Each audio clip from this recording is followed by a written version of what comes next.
I had to give myself about a day and a half before I did this video and talking about the Houston Cougars and what I saw the night before last. I believe it was Saturday night. I may touch on South Carolina and UConn here in a little bit, maybe on another video, but I'm going to talk about grit. I am going to talk about a team which seems like everybody in the nation, definitely in Las Vegas and Atlantic City, put their bets on Duke and Cooper Flag. And they ran into a team led by the coach Kevin Sampson, that wouldn't lay down, that wouldn't quit, that wouldn't stop. I sat and watched the entire ball game from start to finish. And I was kind of tired, but something told me to stay up. Normally I go to bed around about 8:30, 8:45. But over here in Texas, the game ended around about 10:30, 10:45. And I need to stay up and watch that game because there were so many storylines. Let me go back to the beginning. The tip off. Duke was in command. And it seemed that way for the entire ball game. Until around about 8 minutes left in the ball game. And I know as coaching, I always teach my team 000 mentality. Go to triple digits at the end of the first half, at the end of the game. Always go to the clock strikes zero because we never know what's going to happen.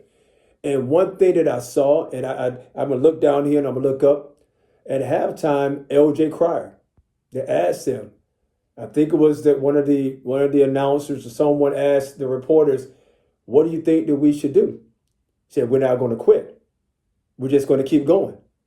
And they chipped away, and then they found their spark.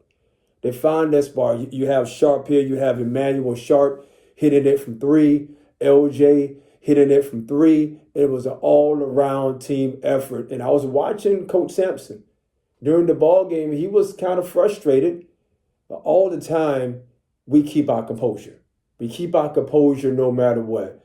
Because as coaches, if we lose our composure, it's going to resonate to the team. If we keep our cool as much as we can,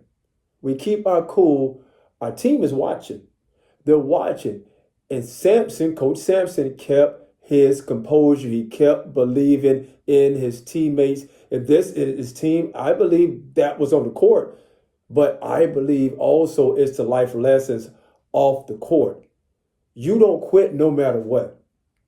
You're in San Antonio. You have home cooking. You have some that drove from Houston to San Antonio. It's probably about 2.5 hours away. And you have family, you have friends, and you have Duke, the Blue Bloods.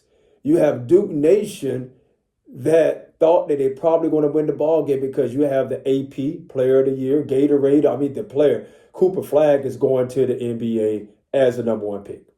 As the number one pick. You have Nepal that's out there. That's I believe he's a freshman as well. Maybe he comes back, maybe he doesn't. And I'm going to say this in a kind way. You cut the head of the snake off and the body's going to fall. They couldn't cut the head of the snake of Cooper Flag, but you have a team that wouldn't quit, 000. So the question I have for you, if your back is against the wall, if you know that you have the weight of the world against you, you know that they're stacking up the odds against you. You got the AP number one player of the year, Cooper Flag. You have Duke coming in with momentum. And you have Houston. They're not going to quit. So I'm just asking myself, what do I believe that was going on in those young men's hearts and in their minds? I believe it was attached to the why. It was attached to why are we on the court? There are some people out there in those stands that are depending on us to win this ball game. They're depending on us to go out here and do work. Because how you finish one game can lead over to the next game. That is called momentum. Let's talk about Florida and Auburn. Auburn was in control. For the most part of the ball game, but you have an X factor. I think his name is Walter Clayton. Walter Clayton Jr., lights out. Lights out. This guy, he reminds me so much of a Jalen Brunson. He reminds me of not Steph Curry, but you put the ball in his hands, it's automatic. Almost every single time it touched his hands, something positive happened. That's what I saw in this game. I want to touch on Florida. I know this game was about Houston, but Houston is playing Florida tonight in the national championship game. And I just believe that it's going to be a barn burner. It's going to be a lot of threes. Who's going to win the 3 game, I'm just going to say this, add a clip. Whoever wins the 3-point game is going to win the game. If I am the coach for Florida, if I am the coach for Houston, I am not letting Cryer shoot the 3. You can make those layups, you can make those floaters. You're not shooting the 3, period. Because you let Cryer get going, he's going to fill up the buckets.